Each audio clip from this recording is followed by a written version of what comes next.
Okay, hello everyone. We are recording. Welcome, Green After Death. Location still to be firmed up. So glad that everybody could be here today. And Jodie, especially you, thanks for making time for us. I apologize, didn't put an agenda together this time, but we'll be a little loose, but we are scheduled. We do have time scheduled till noon. Jodie, I know that you, we don't want you to feel pressured to stay that long. We can always fill the time if you need to go, but we'll start with our time with you. And we do have a few questions already prepared, but I think we'll go with the flow of the group first and see kind of what pops up. Just for everybody else's benefit, Jodie said, I'm not going to have a, big presentation like Lee did. And I said, that's probably great because I think most of our minds are still wonderfully reeling from that. He is a hard act to follow on that front. I want to look through that presentation, was like, this is amazing. I am not going to do that, but this is incredible. No, that's not what we expect or even want. We want all the beauty and gifts that you bring, which are different, right? Yeah. Awesome. So, yeah. But I know that you have, slowly kind of you've been getting desensitized to our group or familiarized with our group, however you want to look at it. But let's just take a minute like we did last time with Lee, everyone, and show Jodie and each other a bit more of ourselves with another question. So we want this to be quick. Last time we did 5 words and I got a little ribbing about that from a few people, which is lovely. I love some friendly ribbing.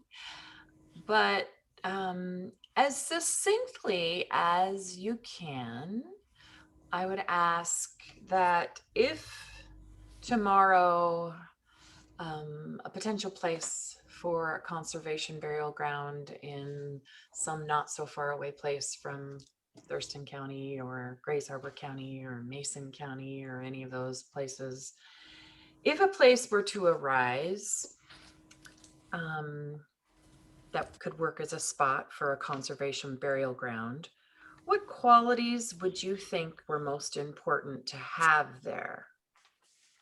So if you want to keep it to 5 words or 3 words, or that would be great.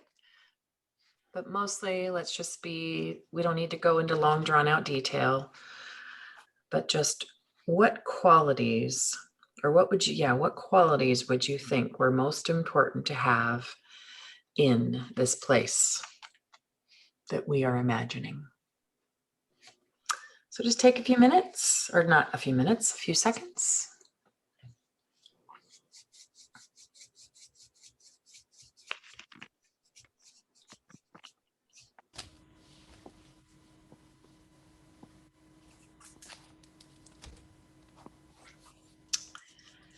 Okay, and I'll just pick you and you can fire off your thoughts. How about you, Gene? Let's start with you.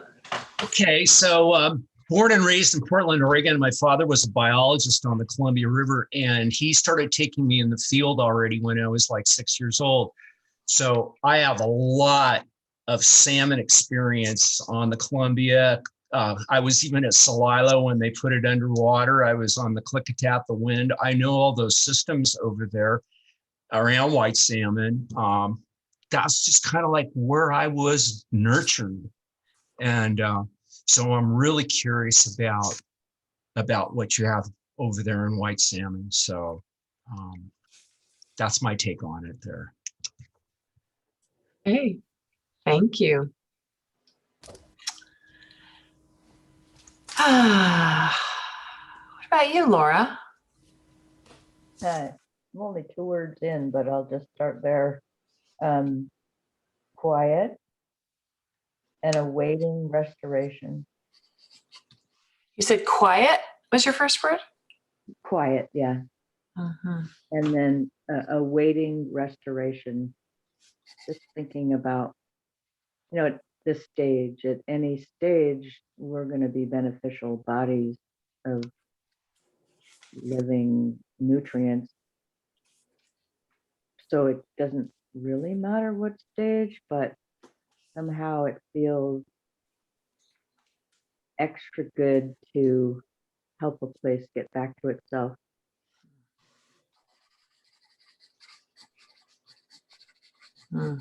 Thank you. Evan. Okay. Well, whatever it's the land's current state, I would want to be part of perpetual sound environmental legacy, keeping it that way, making it that way and keeping it that way for the long term. I want I would prefer to have a nonprofit that's volunteer driven, that has a very diverse funding base and a policy of diversity in terms of who's on the board, who's running it, who's buried there, who are we serving.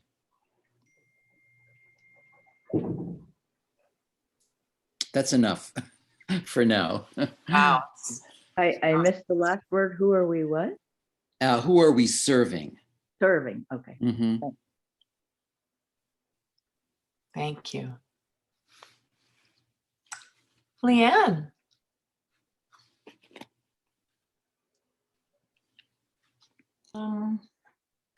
So the words I wrote down were, I put a lot of slashes in so I could get to them. Nature / healing, proximity, quiet, longevity / perpetuity, and nonprofit / diversity. Is it okay if I ask what you mean about proximity? Because that came to my mind too. But how do you mean that? Accessibility. Yeah.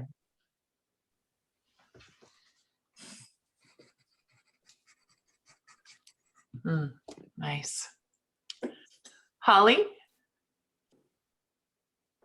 So what Evan said, what Leanne said, what Laura said, that was easy. And I want to pick up on the proximity piece, because to me it's very important that it is close enough to an urban area that the people who live in an urban area have access to nature that is nurtured by our mission, so that they have the opportunities to be out in nature and really experiencing it, and at the same time have it be very much in their face that this is what dying can be about. Thank you. Hillary? I would say ditto, ditto, ditto, ditto, and to allow us to also consider a place for NOR, natural organic reduction, to be able to nourish conservation burial lands. Nice. Kim? So I'll just stay small and say in the short, medium, and long term, one of the most important things for me is respectful neighbors. Wow. All the details. Okay. And Jodie, you're in it with us too. Yeah, I think accessibility definitely came to mind for me. What you're speaking of with proximity to urban places, and how important it is for people to be able to experience the land as a living being and as a place of respite and restoration for spirit and soul. Also, things like good road access. and path and trail creation so that it is a peaceful process for folks, that they can be in and on the land without needing just on their own timelines. I guess those things are important. And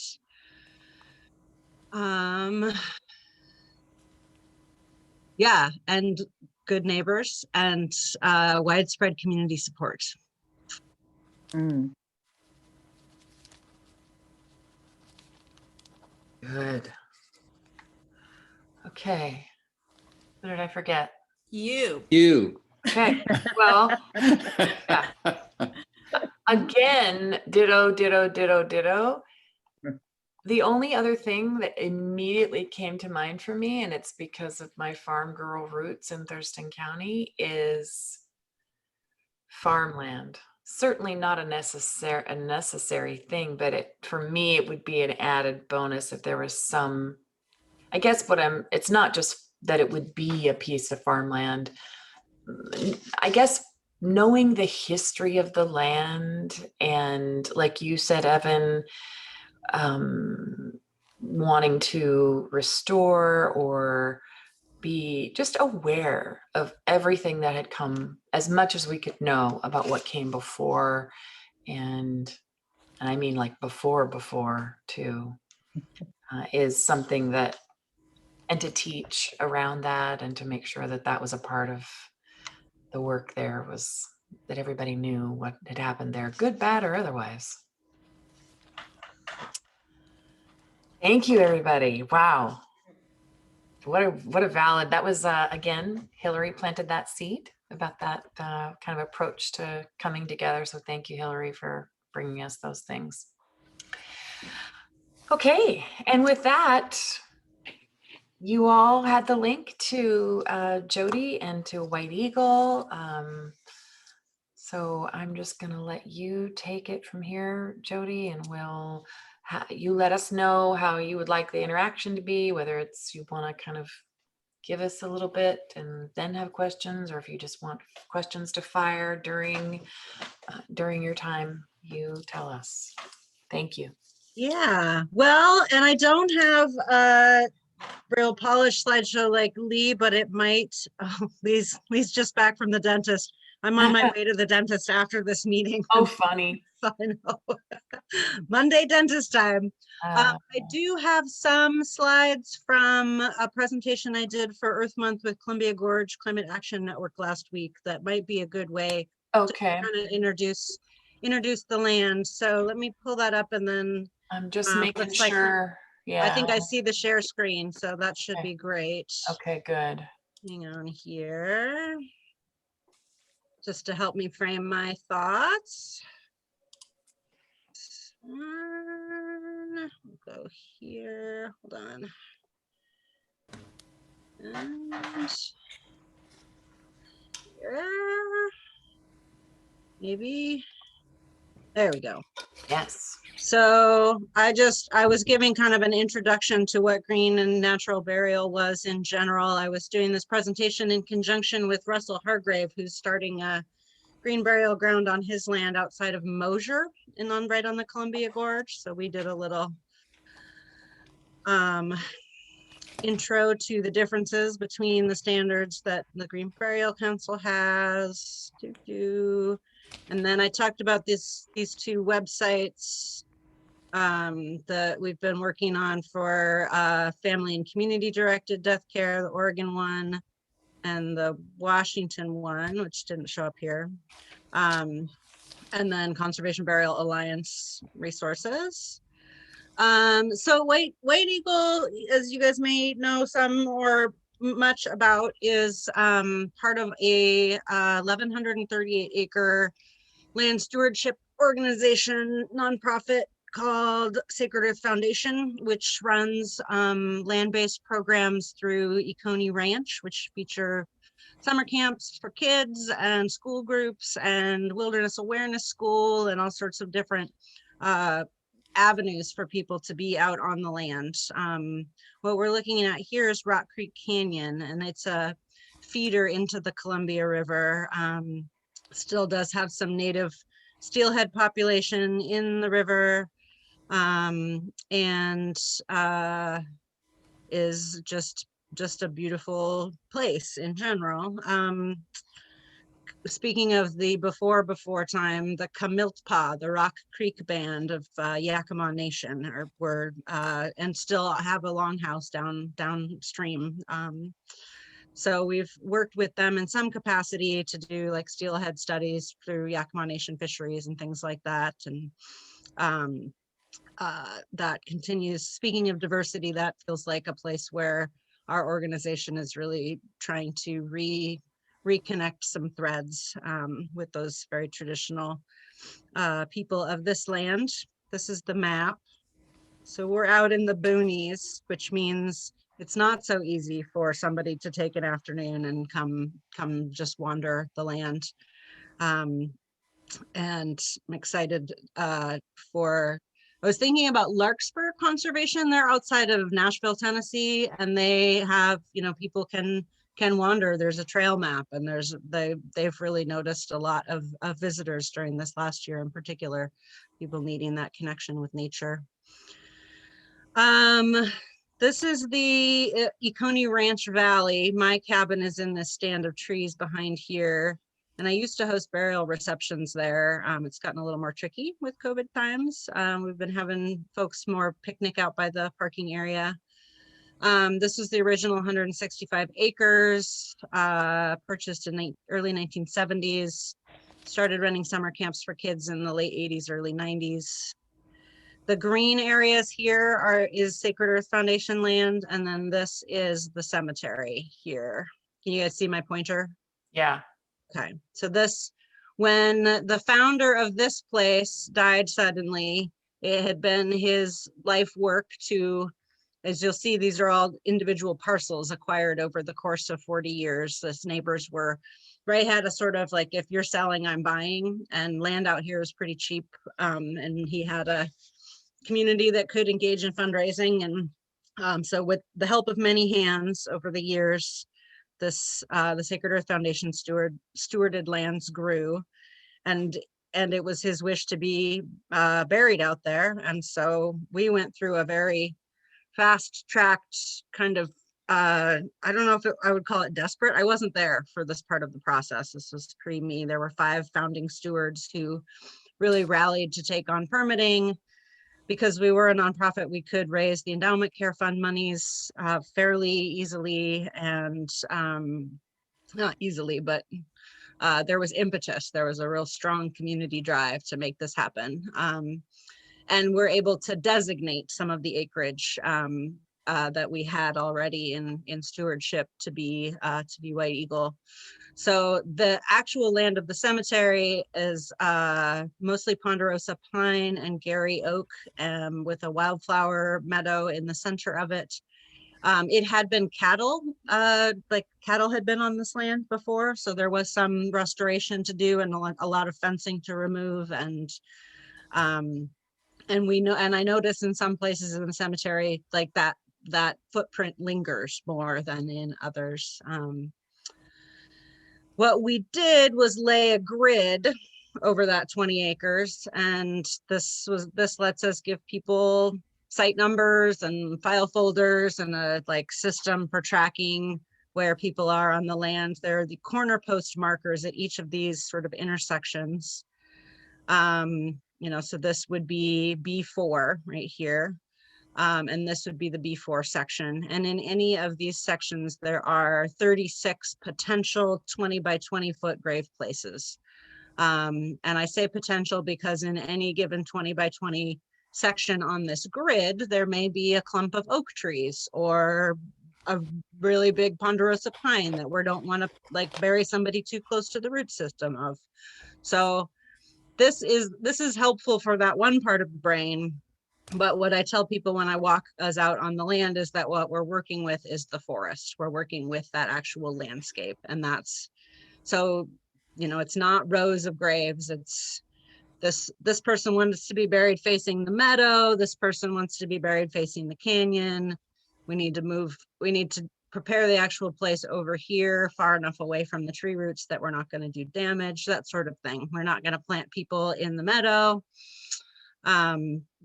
So I get the question of how many sites we have, and I really specifically don't want to answer that question. I don't know. My estimate is about 1,000 in this 20 acres.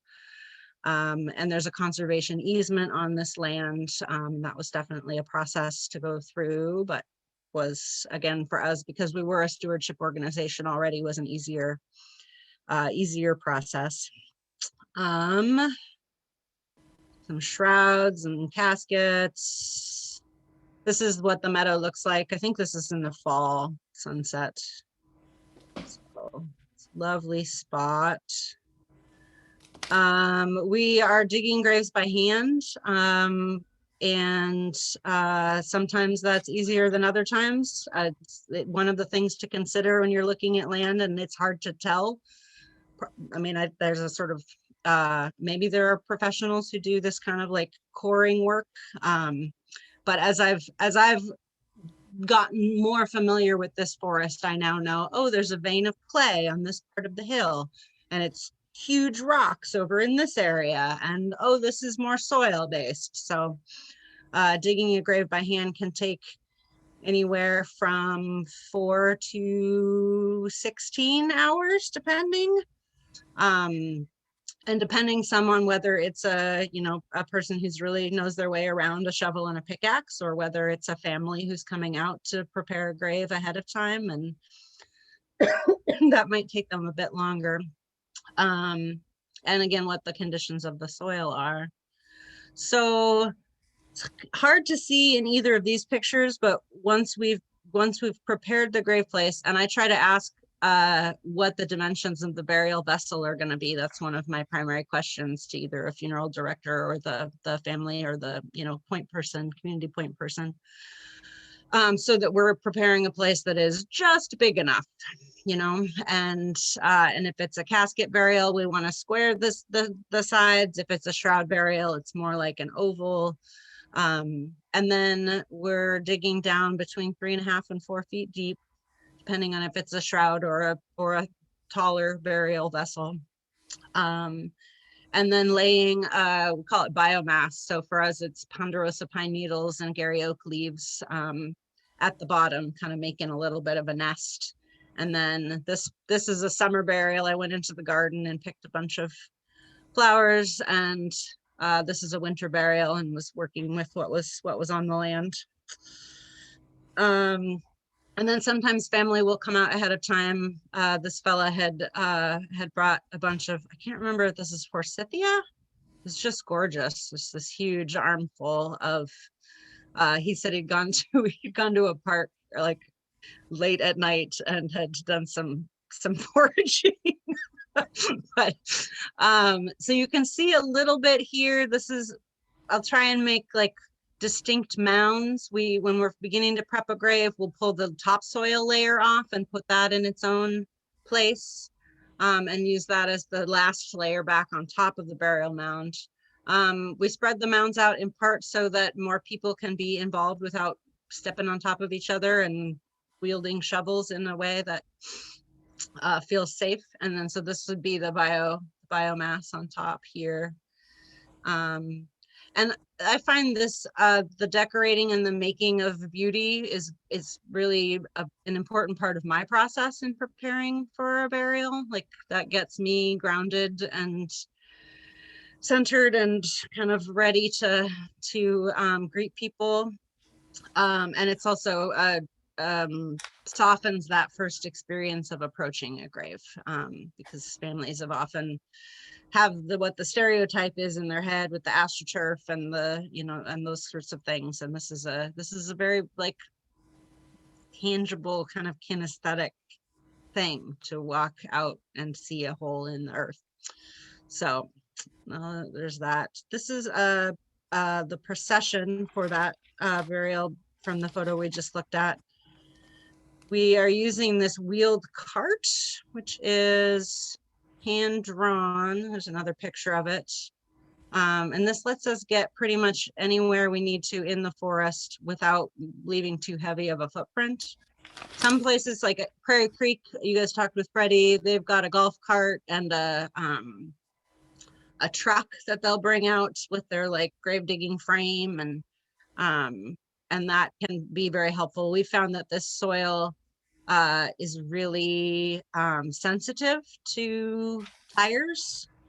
And there's a period in the spring where it's really, really wet, and those tire tracks will then stay for a while. So we really are trying to minimize the amount of impact that we are making in the process of sort of the business of digging graves and hosting people to come out to the gravesite. We do have a road that goes around the back, which lets us get a little bit closer for people who have mobility challenges, and that does come in handy. Back to road access, like these little bits of what is the, I would say, kind of front of house experience, and then where are the places where you're digging, you're transporting heavy tools out to a place that is further away, and it's going to take you 20 minutes to walk with shovels on your shoulders, kind of a thing. So here's a lowering. We found these straps work pretty well. Some places use, like they'll have boards that go across. Larkspur does this because a lot of their places are remote enough that it is too long of a procession for everybody to come out with the casket. So they'll place the casket ahead of time, and then the family will walk up and the casket will be there waiting. And there are so many ways to work with that, with where the placement is. We have no, that's not it. I can't see. Sometimes we'll just leave the casket on the cart once we arrive graveside and have some service with the casket not yet lowered. Sometimes we'll lower the burial vessel in to begin, and then kind of gather in a circle around the place and have elements of service. Just sort of depends. I really try to offer engagement as an important and meaningful part of a natural burial service without insisting. We have a backup crew of stewards that can step in to help with any aspect of the burial service, but I find that it's so potent for friends and family to do this work, and whether they know it yet or not, whether they've ever had that experience or whether they have trepidation about it. I think at this burial, I sort of step by step invite people in. And this one, I think I said, whether it's 3 shovels or 36 shovels, like whatever is comfortable for you. And some people start with, okay, I'll do the symbolic 2 shovels of earth, and then find, whether they're wearing the right shoes or whether they're wearing the shoes that they're wearing. Not the right shoes. There are no right shoes. You can close the grave, and I would prefer not sandals. But to really step into it. That to me is one of the most beautiful things about natural burials. So this fella here came up afterwards, and he was like, I can't tell you how much I needed that. Like, I didn't know that I needed to be doing that, but his jacket came off at some point and he got into the work. That was really beautiful. And then some point I will generally, tell the kids if they're in attendance, like, you can go out and gather some pine cones. And if it's a really rocky part of the earth, often graves will be ringed in stones. This is more sort of examples of, one of the things that gets me with these 2 pictures is that, like, it's hands-on. I mean, feel that urge to be present with and to touch, to not be at a remove in rows of chairs watching, that you're actually in the mix. And the presence of animals too. This is Moksha. She's a ranch dog who's no longer with us, but she had such a calming presence during burial processes. It was really lovely to have have her there, and I definitely get a lot of questions from people about whether they can bring their. One time, I remember one burial, my role was to keep the person's dog with me at a remove.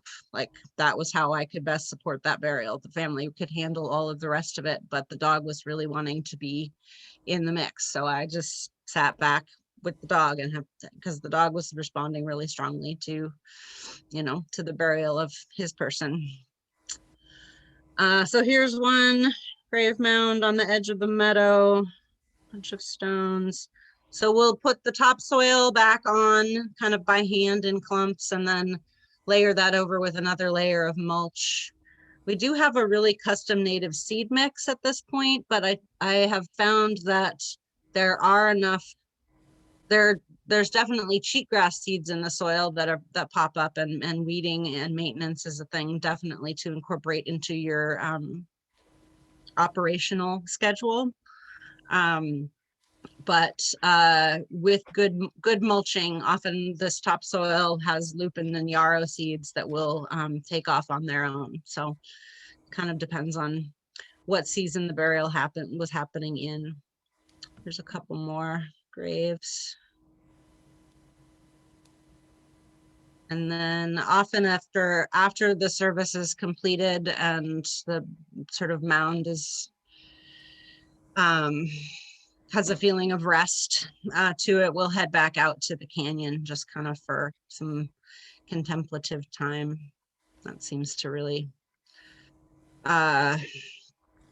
put people back in perspective. You're going sort of into this very intense experience, and kind of like with a yoga practice or anything else, is that period of time after you've done this thing where you can get back into your body again is pretty helpful. And then back down at the ranch, this is Vera, the chicken. She's kind of the OG in the Ranch Valley. She is the run of the place. The rest of the chickens are in more confinement, but Vera's an ambassador. And as you were saying, Angie, with the elements of farming, I can't remember. I just read an article about cemetery, I think it was in Canada, that does also function as a bit of a working farm. And there's like a basket of produce that people can take away with them. Burial last month, they called me 2 days beforehand and they were like, this is weird, but Dad really loved garlic. Would you mind if we like put some garlic in with him? And I was like, actually, we have a bunch of garlic right now. There's a garden on the far side of my cabin, and garlic is one of the crops that we have. So I had a basket of garlic out there, and the grandkids got totally into, apparently he would just eat it raw. And they at one point there were 3 teenage grandchildren like chomping on unpeeled garlic, just like one of them was like, this is for grandpa. It was amazing. So those elements, I mean, a part of what for me is so special about this work is that these are not cut and dried formulaic experiences. They're really reflective of who the people are. And so sometimes they're wonky, like because people are wonky, but we get to know each other in that way. And it just ends up feeling pretty authentic. So yeah, there's a glimpse. There's my intro to the world I'm in. Thank you so much. Yeah, I'm curious to hear any questions at this point, of either prepared or that come to mind after watching the slides. Hi, Holly. I think you're still There we go. muted. Yeah, I know. I was on my way. Thanks. This was wonderful. I'm so inspired. So I'm down in California on the Monterey Bay. So I'm an extended GAD groupie here. You said that you didn't bury in the meadow, and I'm curious why. In part because it's a seasonal wetland, so the water table runs pretty high, and in part because it's full of wildflowers. It's a really sensitive ecosystem that we're wanting to just respect and leave be. Great. we definitely notice it's just, you know, people are people. So like the view spots around the edge of the meadow have been, we've filled up some of those sections first, which is lovely. But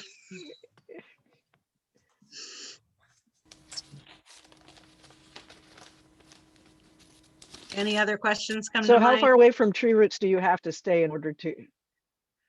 You know, we don't have a specific hard and fast because bigger trees are going to have bigger root systems. It's we don't want to cut any root that's bigger than our wrist. It's Mhm. kind of where we've come to. And that's been, it's with good scouting ahead of time, and partly it's just a learning process to get a feel for, okay, if there's a pine tree here and there's a pine tree here, they're probably talking to each other. So I wouldn't want to bury somebody in between the two of them, but maybe in front, you know, Mhm. that sort of a Mhm. thing. And like the burial with the forsythia, that one, she had come out and picked a spot that was kind of nestled a little bit more, and they got down about 2 feet and started running into roots, and we scooched it, you know, and then I had to check in with the partner and say, you know, that we're going to move it just a little bit because we don't want to hurt the trees. And he was fine with that. It's the more framing you can do, really, and that's it, like education and outreach of back to like, yes, we have a grid, but we're working with the land, and that's our, like, we want to be able to bury you here, but that's our primary like obligation. And people respect that. They, you know, if you can frame things in that kind of a respectful way, that's like the land is our teacher here. You know, people who are drawn to this kind of burial get it by and large. So I've not received any pushback.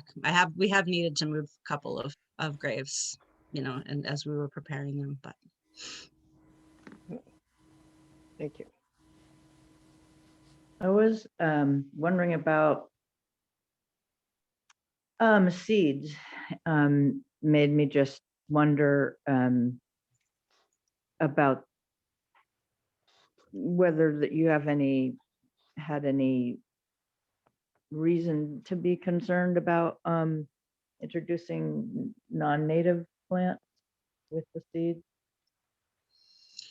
yeah, I think that's a great question. And I have a kind of list of what our native plants are. Because one question I get from people a lot is like, can we do a planting? So that's not quite to your question, but Well, yeah. adjacent. And I say yes, and that we don't have an irrigation system. And so please don't attach much significance to whether that plant makes it or not. And that it's more, it is more true that the nutrients from the body are going to feed the existing trees and some of the you know, wildflowers that are going to come up on top of the grave mound. We worked for a little while because what I noticed a few years back was that cheatgrass, especially on the east side of the mountains, is a thing. It's a phenomenon. And you guys probably won't have that thing. You might have other things. You might have blackberry. You might have, you know, but depending on what the land is, there's going to be some remediation that is the long view that is ongoing. So we were working with a custom native seed mix, but it wasn't hyper local. So there were some like blue grasses in the mix, and things that were technically native to our area, but were not actually found in that particular forest. And I lasted a year with that and was like, it's not like, even if we're reintroducing native species, it's going to change the landscape of this particular forest. So we went back to the seed company and we're like, we need yarrow and we need lupin, like these very particulars that are here and exist already. And even still, to offer that at a burial service for the family to do, you're going to get this like massive concentration of seed that I will still need to weed, you know, like as a thinning or as a whatever. So I've tried to not promote that. I mean, it's one of those things that feels and sounds really good in people's head. Like, yes, we want to scatter native seed on here, but it's a really case by case basis of what is going to overload this micro ecosystem as opposed to, does that make sense? Oh, yeah, Yeah. totally. And I really appreciate it very much. And because that's, I think we want to be the most beneficial restorers that we can be. And, or even if we're not restoring something, just allowing it to, you know, just helping it along. Mhm. And, you know, even just the act of disturbing the earth, quote unquote, That's allows those. yeah, that's a thing that I do sort of try to speak to as much as I can, is that every gravesite is a disturbance zone. It just Right, is. right. And that grave that was on the edge of the meadow, the kind of mound with the rocks, I'd mentioned that cattle were on that ground, and we had amaranth come up in that Mm. grave. And I was like, what is this plant? What is it doing here? And at some point, there was that in cow feed, is my guess. Yeah. And it got pooped out. And then, you know, 1,000 years later, kind of a deal, or 30 years later, here's amaranth. So that was another weeding project. But It was beautiful. It was so cool, but it's, I had it yeah, in my wedding bouquet. But yeah. anyway, No, I mean, I um, love it. I love it as a plant, but it doesn't Yeah. sit there naturally. And then there's the master gardener from Olympia who we buried a few years ago, and one of her friends, like during the process, pulled out, so like they brought some of the soil from her compost and then pulled out some seeds. And I was like, oh, so I didn't stop her in her tracks, but I did go and weed poppy for the next 2 years. You know, I mean, I get it, and I have great like that. Nothing was wrong with any of that. right. It was just a part of that process, and what was needed during the service was one thing, and then what the land needs for the long haul is another thing sometimes. And then, yeah, and it wouldn't hurt for us to know that we can mention things like that beforehand so that people can make their ceremony be something that doesn't make us wait for 2 years. Yeah, very much so. I have found people respond pretty well, like all of us, to anecdotal stories and illustrative stories, and that allows me to speak to the larger picture and the kind of, you know, and that doesn't, like, we have protocols and we have guidelines, and then we have exceptions in the mix, you know. But Even that started a thinking, because rather than we're not the, I know that we are not, and people who want to have a list of rules and regulations, and that the idea of anecdotal stories is a really sweet and kind, beautiful way to give people a sense, you know, of the Yep. whole, what if this happens, then that happens. If this doesn't happen, then that doesn't have to happen. And yeah. so thank you for that. That's a good one. Yeah. Well, and along that vein, and this has come up as the Conservation Burial Alliance has continued to share, you know, both best practices and also like realities of things. And so, like, there's one sort of conversation thread about benches, and like that's a thing put on your list to decide what your bench density might be. Wow. Seriously, because you get a couple cool benches, and then you might get a bunch of families who are like, I want a cool bench too. And then you've just got benches everywhere. Right.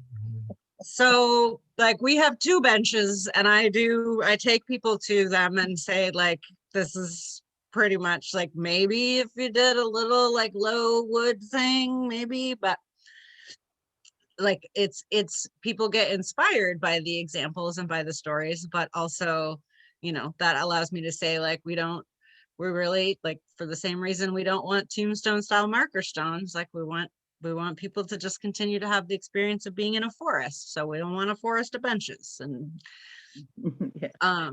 and the other thread that has come up is like the story that I will tell. It involves grave goods, really, like that tradition of putting things into the grave to go with someone. And so I will try to offer and suggest, like, kids drawing pictures, you writing a letter, or, you know, a special stone, these kinds of things. Absolutely. You know, plastic wheelie bobs, no. Yeah. And then there's, you know, the father-in-law who's like, I know you say no metal, but I would love to offer my spare set of Harley Davidson keys because my son-in-law loved motorcycles and he was always kind of jealous of my bike. And to me, that feels entirely appropriate. Like putting a key in the grave means more than any kind of, you know, that's not going to have an impact on the land. So of course, incidental metals are okay. So it's that, like, creating a framework that allows you to say no to what you need to say no to, but also allows you to say yes. That's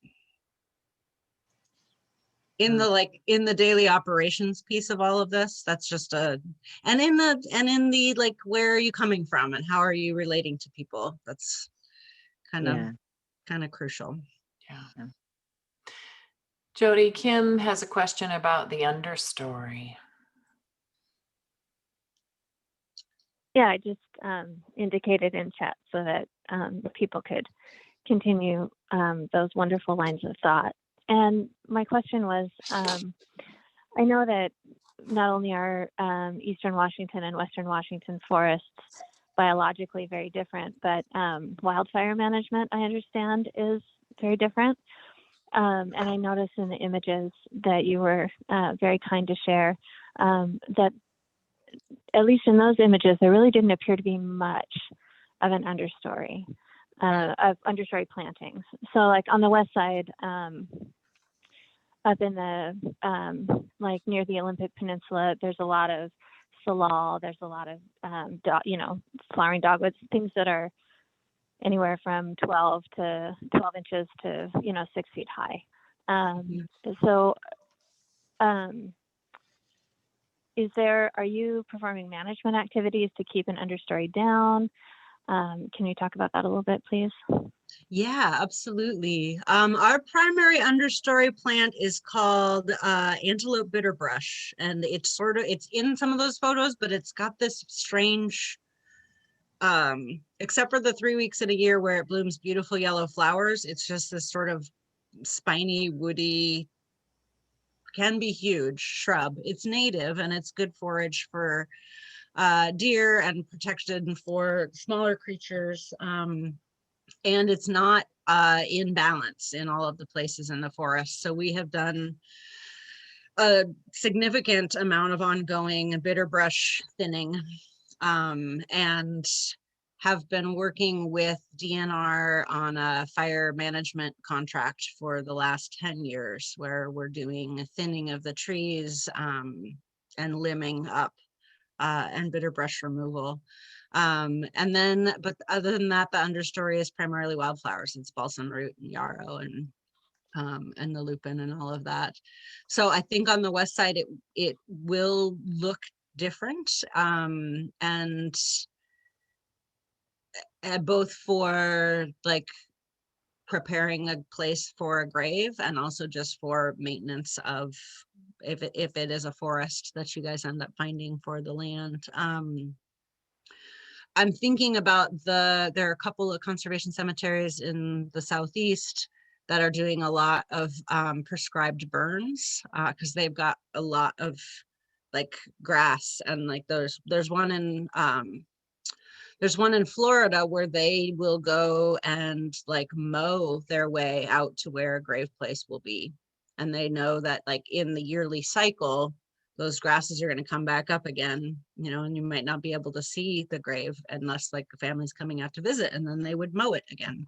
So it's so particular to what any individual piece of land, you know, is hosting, has who's growing there. And that would be like, if you guys end up finding a fairly dense west side forest, like how will you work with the Salal? You know, there are part of the conservation work is like an ecological site assessment and determining like, okay, this is a really sensitive area and we're not gonna utilize this for burial. We will, over in these areas, we will do more ongoing seasonal management of the understory. Does that help, Kim? Yeah. It does. And I didn't know if if you also manage for the understory operationally, but it sounds like even if when I say operationally, I mean for the purposes of burials. And it sounds like that is the case. Yeah, we do. We will go in if there's bitter brush in and around where the grave place is going to be, we will pull it. We don't feel like that's gonna, like, it is a native species, but it's doing fine. We can pull bitter brush, and also in the like scouting a path for how are people gonna approach this grave place. The cart we use is high enough that we can go over some of the understory, but there are places where we'll pull so that we can walk a cart through. Thank you. That's very helpful.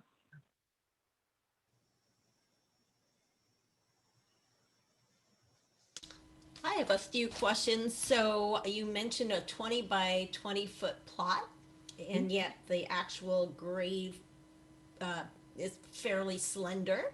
So curious how you came to that 2020. Also, do you work with volunteers? Yeah, so the 20 by 20 I think was an individual organizational decision. Like the folks at, oh, I'm drawing a blank on the name of the cemetery. It's a Wilderness Center in Ohio, and their grave places are 10 by 15 or something like that. Like they looked at what their land was and sorted. The GBC does have some density stipulations for natural burial and then for conservation burial.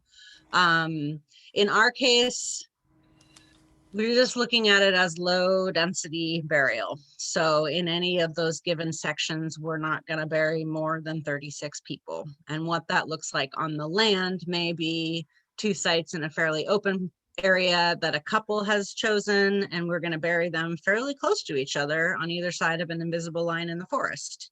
But we're going to then sort of conserve the rest of that land. And again, this is that inherent tension between the grid and the forest. So the back of house is 36 people per section is the most that we feel like that land can hold.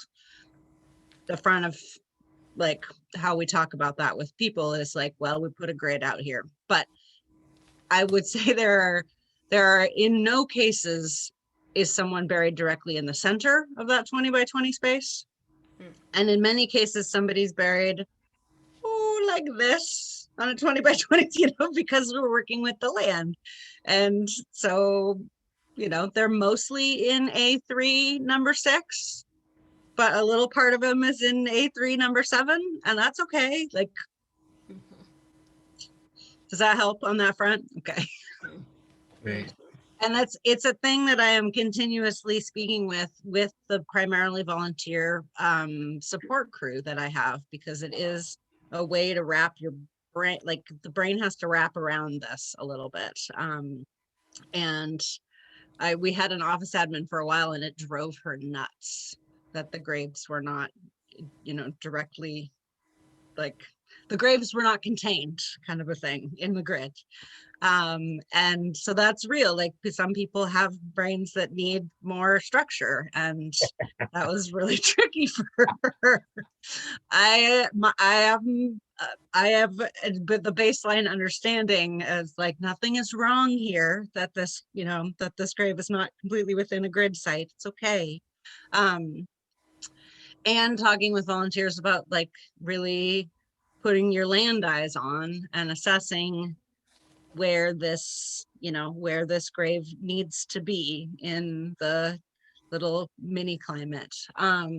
We are blessed that Sacred Earth Foundation in general has a volunteer coordinator and is bringing volunteers in on a regular basis to help with lodge keeping and garden work. And we have a forestry internship program we started last winter.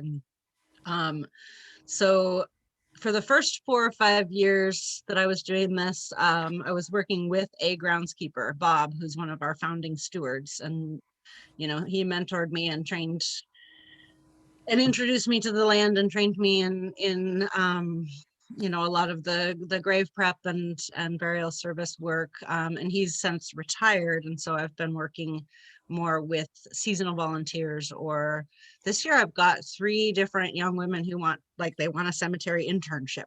They want to come out and they want to learn how to do this because their dream is to start one. One woman's coming from England this summer. So, and we have a page on Workaway, and we've got infrastructure where we can host people. So for your purposes, I feel like the model that Freddie has been working with at Prairie Creek is probably much more viable than the way that we are interacting with volunteers.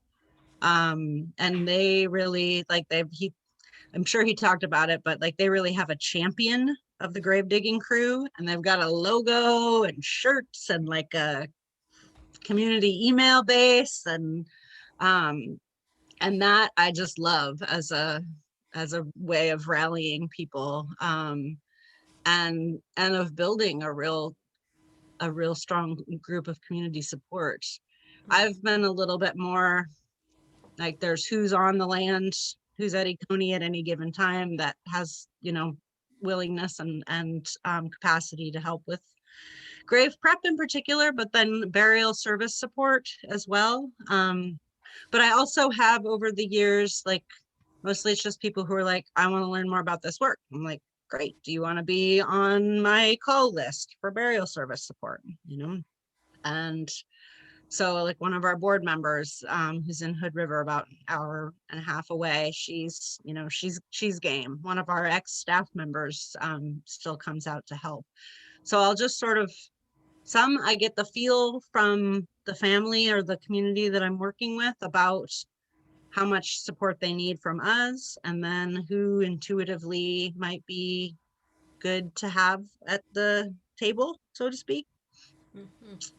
So Great, it's, thank you. and because not everybody is available all the time, and the nature of it is fairly last minute. And so having a diverse crew to call on is pretty helpful. But I do feel like Prairie Creek's a great example of a way to, you can use this, and the need for volunteers to do grave maintenance, and the need for restoration of the land itself. Great River's been working on that, the place down in Mosier that's trying to get going. And they've been having volunteers come out for tree planting days, and they've like really building that as a whole limb of the thing. Great, thank you. Sure.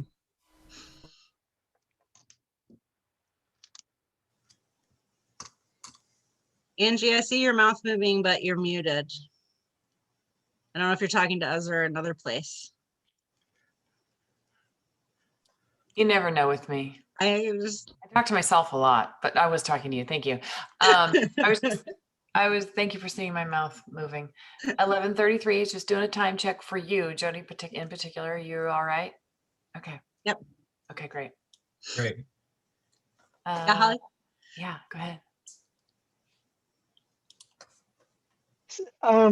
Yeah, so I'm kind of leaping back through various things that you've said. So going back to the 20 by 20, Mhm. is that what was on the map that you showed us way back in the beginning that was gridded out?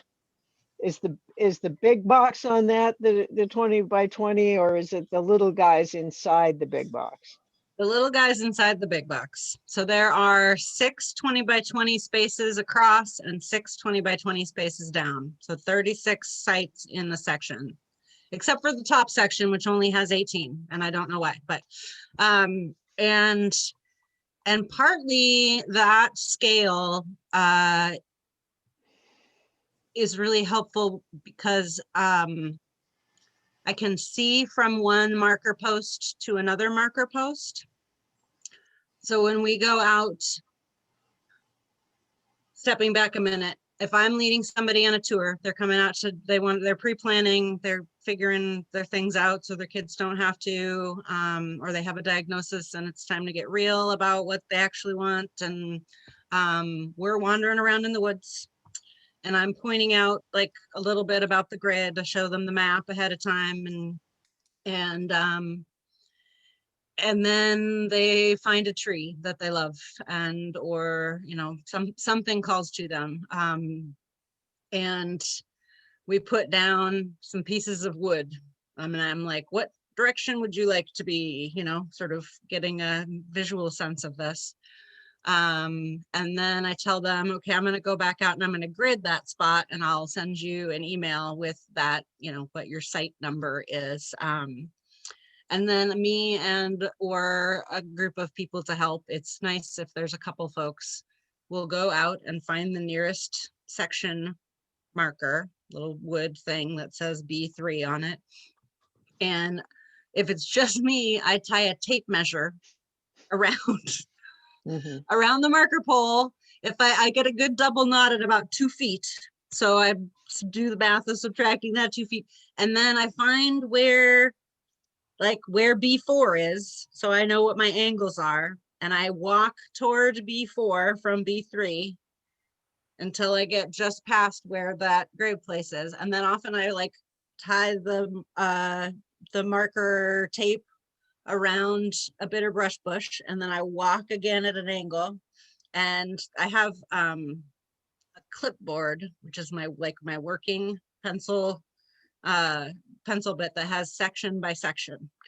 And so the B3 section says B3 is here, B4 is here, C3 is here, C4 is here. So I'm oriented in that grid. And then it's so by hand. And then it's like, okay, I'm 43 feet this way and I'm 25 feet this way. Which square am I in? If that helps to. Yeah, that helps. So that helps. I mean, I have a 50-foot tape and I know how to use it. So I and I use rebar. Yeah. We're out there with rebar. So no, that was very, very helpful. Thank you. I mean, and different places do this differently. In part for us, we are not in reliable GPS land. So you don't have to use a grid. Like Ramsey Creek out in South Carolina and the one Carolina Memorial Preserve in Asheville, they aren't working on a grid. They have a different way that they're doing this, and they are using GPS, and I think there are, benefits and challenges to however you decide to create a structure and a process for tracking where people are. But GPS was not an option to us, so we just decided to go very, very low technology. Keep it simple. Yeah. Thank you. That's great. I see both Laura and Jean. Who wants to go first? Go ahead, Jean. Thank you. I want to know how good your bugs are. And our bugs? Yeah, your bugs. Oh, the ground bugs? The ground bugs. I just heard this really great little thing on the news the other day where there's this farmer challenge where they're burying underwear. The farmers are burying underwear, and the only thing they get back after like so many weeks is the the band, the elastic band. And it's pretty amazing. And some of these farmers in Australia are super proud of the consumption of this underwear. Okay, so that got me really interested in how good your bugs are. Wow, that is a fascinating, fascinating experiment. Yes. Our bugs are not going to be as good as West Side bugs. I know that. Like the dryness of that climate it means that our recomposition is slower. We've got really good mycelium though. Oh, all right.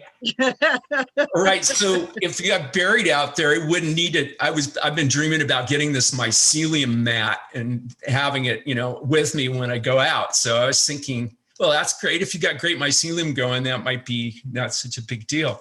Okay. I have some other questions. All right. But Gene, I want to pause for a second. I mean, go. it depends on how you guys end up going, but the mushroom suit is one of the biggest no's that I give people. Because we're not going to introduce non-native mycelium species. Okay, good to know. That's just a thing to think about. And it depends again on the land. And if you find land that like really just needs remediation, cool. We're dealing with an intact ecosystem that I'm not going to introduce new mushrooms. I don't want to do that. That is great news. Okay, just as a little thing of the back of house part of things. We've had this conversation a lot. Like, I don't know what to do about the mushroom soup because people love it. Yeah, but it's not native. So okay, all right, that's beautiful. Okay, another question. I'm sorry, I've got a bunch of them. Anywho, okay, so a lot of people have stainless steel knees. They have a mouthful of amalgam, pacemaker, you name it. We're full of stuff that wasn't original equipment. So where does that lie? Yeah. We're also sometimes full of like chemotherapy drugs. Yeah. Right. Yeah. And that's back to your bugs question and back to the mycelium question, and back to incidental metals also. So like a titanium knee, we're going to bury that. A pacemaker, we're not going to bury that. Okay. Mercury in our mouths, we are going to bury that. Like soil is a remediator, but that goes again to low density burial. Like we're going to try not to bury that in too high of concentration in any given place. All right. Does that make sense? That makes great sense. And then I'm sorry, I'm hogging all the space here, but Laura, we'll get to you in a sec. The other piece is about grave maintenance. So is that something that is just ongoing with your organization, or could someone just say, no, I don't want to be maintained, just let me go back to bush? Or how is that? I think that the grave maintenance, at least for us and I would say for other conservation burial grounds, is trying to let people go back to the earth as much as possible. But that does mean subsidence. Like that's part of the deal with the burial mounds. And we notice a difference between if it's a shroud or if it's like a casket or like that bamboo basket you saw in the photos, of how quickly that happens. With shroud burials, it's a pretty soft process. The only bad casket experience that I've had involved a Costco casket that the lid just cracked at one point. Like we had a hard winter and a frost and freeze, and so that was it wasn't like the wood slowly decomposing of a piece. It was this like crack, and there wasn't like there were limbs exposed or anything, but it was when I walked out. I do a grave audit every fall and every spring. Like I go around and tuck everybody in, make sure they're mulched well. We have an All Souls Day gathering that people can help with that. And then once the snow is gone, I go check on everybody and make sure made it through the winter. It's this grave subsiding, like it's starting to slump here, but it's still, and we'll go and tend and kind of just keep the mounds even as they settle. And some of them don't settle, and some of them settle like immediately. It's really an interesting, because again, it's like what time of the year did the burial happen? How much rock is in the soil? Every part of the earth is different, and so that settling is different. I noticed that after the first couple of years, the grave's pretty, I would just call it at rest. Like it's kind of done what it's gonna do, and feels, and like the, you know, the topsoil and the flowers have engaged. So there's definitely in that first 3 years, like paying more attention, just like keeping an eye on the tending. And is there a weed growth happening? Is there, you know, what did this disturbance evoke?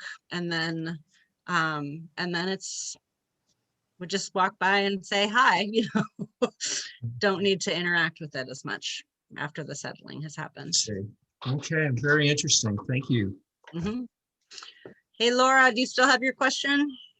Yeah, I was wondering how it is that people come to you. So do you do any outreach, or is it always just they find out about you and yippee, I'm going there? It is a mix, I think. Definitely people find us on the internet. We have because of the, like the Sacred Earth Foundation Econi scenario, there's I think a larger word of mouth network that's kind of already in the mix. Right. You know, parents who come out for summer camp to pick up their kid, and there's a walkabout out to the canyon and talking about so there are those avenues. The first few years that I was doing this work, I had like a table at the Mother Earth News Fair, or, you know, a convention in Portland, or the Klickitat County Fair. I focused more on on outreach opportunities, maybe. I have really not done any of that in the last, I'd say, 4 years. And in part, I think my background is maybe 7 years of marketing and outreach work for a food co-op in Mount Vernon. And I found that personally, I was very comfortable with outreach and not so into marketing. And I didn't, so in doing this work, I was like, I don't want to market this. That's not what we're doing here. And so, yeah, so I've tend to lean on the outreach and education part. But that doesn't mean that like any kind of a startup thing isn't going to need like an e-newsletter and a Facebook presence. And I have all of those things, you know, but yeah, I don't know. It depends on who's doing the public facing piece of this, and where their strengths and passion is in it. But I do feel like people really respond well to not being marketed to in their death and dying worlds. You know, that to me is a contradiction in terms. And so so it feels like it's both in my comfort zone to be approaching this from, this is a thing, you know, and I can tell you all about it, but I don't sell. Yeah, no, I think it's more people are happy to know it exists, and it's like seems to me you would be more in an offering mode in terms of, hey, you know, we're all many folks don't really want the conventional model, so guess what, but hey, here is something to think about. And most people probably don't even know that there's already 15. I didn't know there was 15 existing already, and I had found out about you guys somehow. I found a kind of a wider than tall postcardy type thing, and it's been on my fridge forever. I was like, yeah, you know, but I'm excited about getting to go on the ground closer, because my fundamental issue was I don't want to use fossil fuels to get my body over to Eastern Washington. And so We'll just make a big catapult. We'll get you there. Exactly. My friend said we could go on a bike ride, and I said, yeah, I'll just keel over dead when I get over there, you know?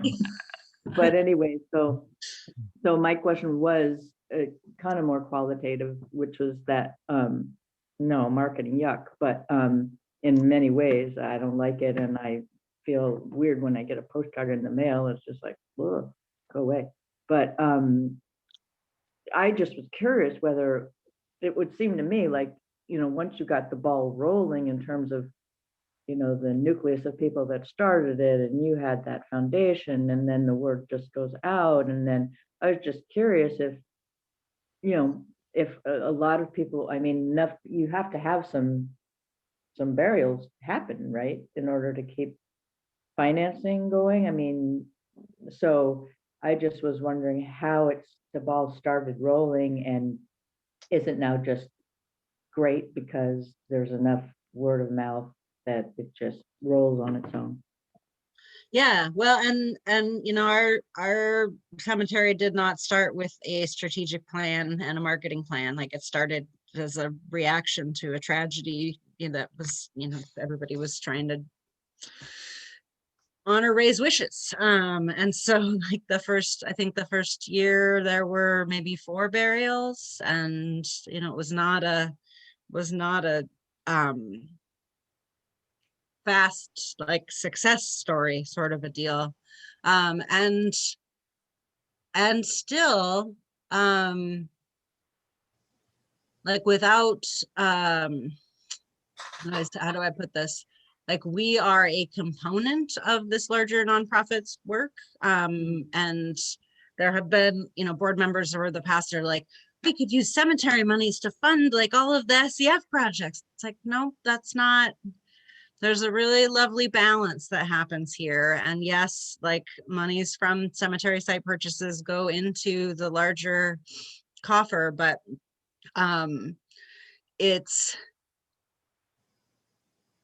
do feel like there is a great growing momentum and awareness around this. And if you can, as your community, like, find ways to reach out to as many, sort of allied or congruous and complementary,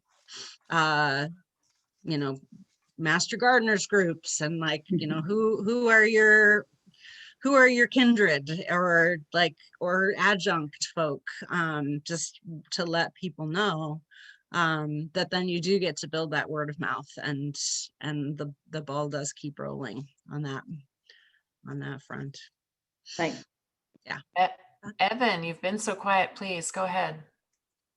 I've been very quiet, but very tracking. So Freddie mentioned that his people didn't do prepaid, and you just mentioned you do. So I'd like to know more about your business model, how you keep all of the financial stuff in balance, and just a small question for just. Oh, right. What and Just one how much question is with the 8 cost minutes for left. burial and all that? Briefly. Yeah. And I don't know. I don't remember if Freddie's talked with me about why they don't do pre-need. And I don't think it's a state of Florida thing, but it's something that is particular for them.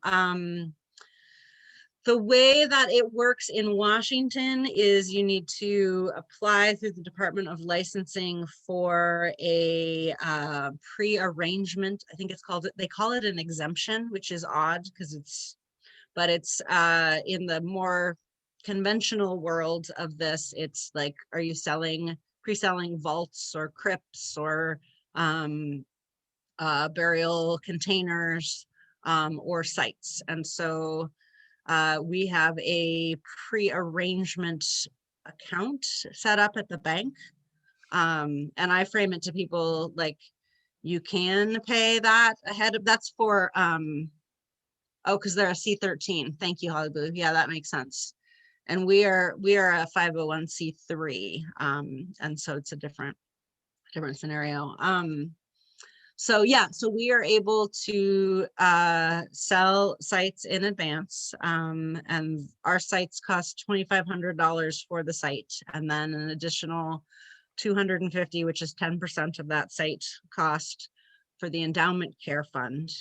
And then at this point, it's a $600 open and close burial fee. And the burial fee is not due until the time of burial, but we can accept it ahead of time and put it in a pre-arrangement fund in the bank.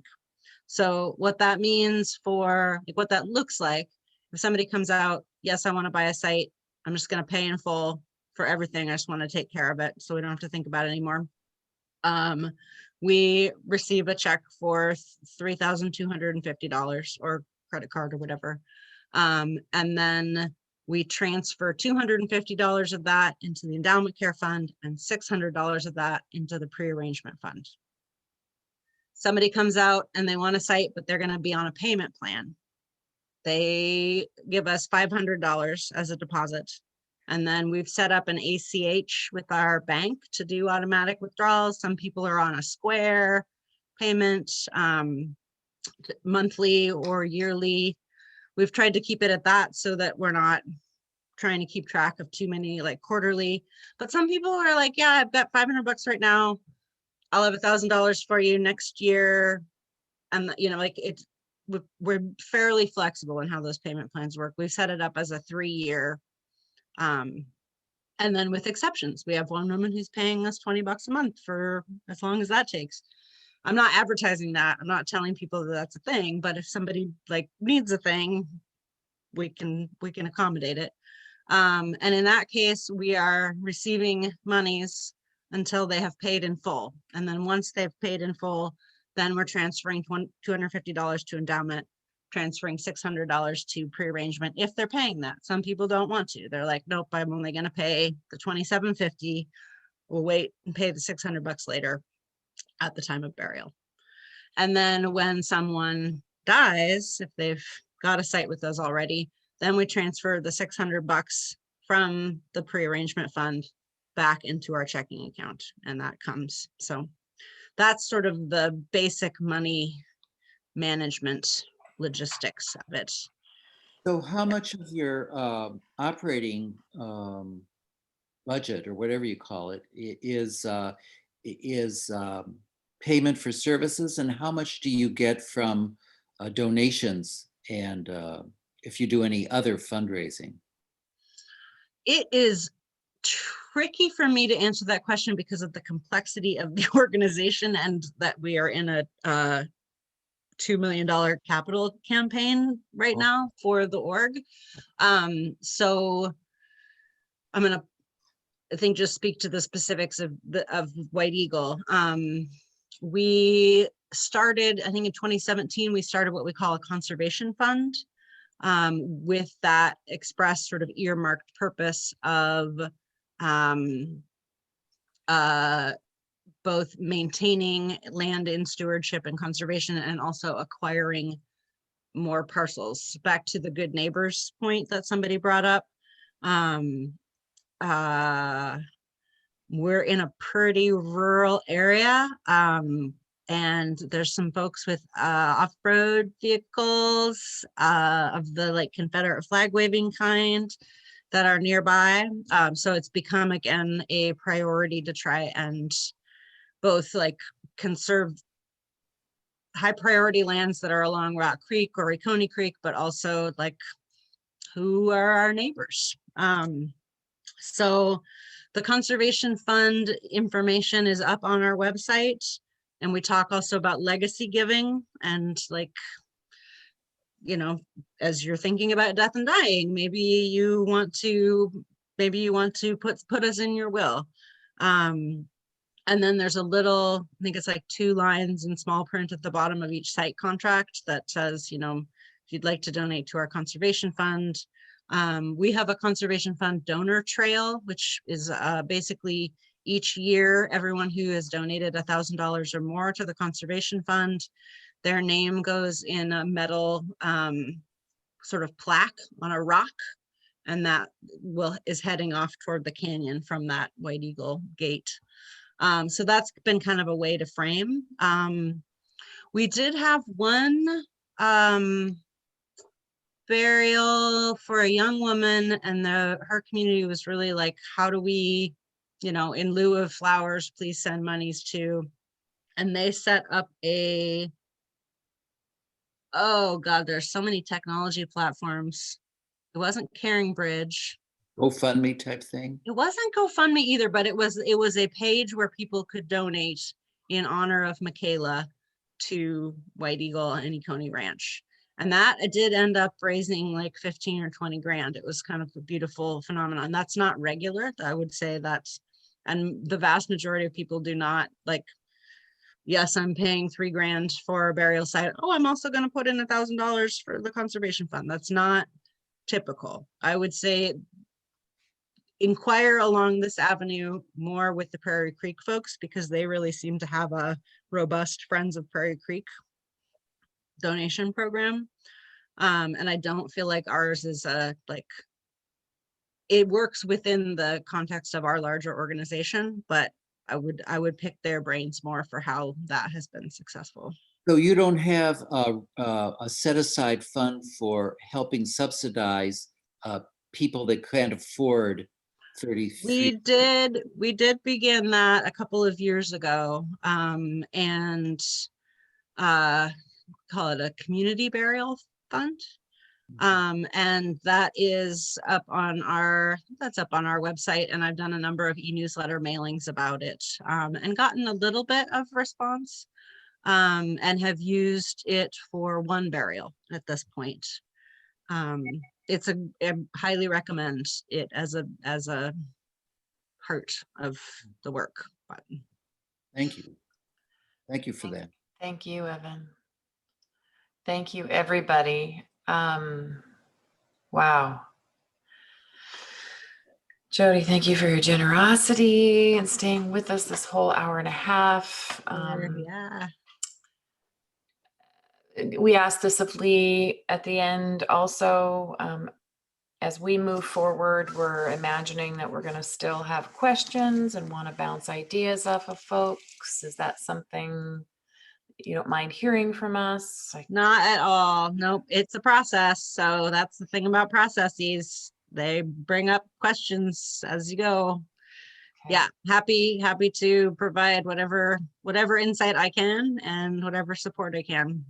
We feel so fortunate to have you right here in our state, because we know you're so in tune with what's going on everywhere with your with your role on the Conservation Burial Alliance. So really, really thankful. Yep. Hillary, anything else you wanted to add before we? I'm aware that Leanne, I don't know if you had a burning question, and I'm so glad, Jodie, that you're going to be available to us. And just a little commercial at the Green Burial Conference in October. Jodie, I believe, is going to be one of the speakers, so you'll hear more about the conference coming up. Thank you. Yep. We all have the link for that, but I'm sure we'll be sending it out again as the time draws nigh. But Hillary has, or we've included it in many of our emails, so you've got the link to the conference. Well, and two things. One, I posted it on the Conservation Burial Alliance's Facebook page today, but Prairie Creek just has a beautiful little short video that they posted on Facebook today. So if you get the chance to spend some time with that, it's very sweet. And if you totally want to geek out on the burial process, the CBA is doing its first webinar on interment methods on May 26th. So I think it does. Well, Hillary, you're we're CBA member, so you will be, CBA members get the link for free. You have to register otherwise, but yeah, that will be Cassie from Carolina Memorial Sanctuary in Asheville will be presenting that one, and just going into all the detailed bits. Great, and a little commercial for $100. You too can become a member of the CBA. We're working on trying to get all of our, we're trying to get up and running in this time of momentum challenges, but this is the first of what will be an ongoing webinar series, and we just have started a Google Groups forum, sort of for peer-to-peer questions and conversations. It's all still in its baby stages, but we're getting there. We're getting there. That's great. That's So great. And for as far as our next meeting is concerned, I imagine we'll probably stick to Mondays, and I'll send out an email in the coming days about our next meeting time together. And Thanks, we'll just Nancy. keep you on the list, Jody, so that you know what we're up to, and you're always welcome, of course. Thank you. Yeah. Thank you. Good on you. Lovely to sort of meet all of you. Thank you. Thanks, everybody, and I'll send out the recording soon, and feel free to share it with whoever, as usual. Super. Thank you. Good to see you All all. right. Thank Good to you. see you. Bye. Bye-bye.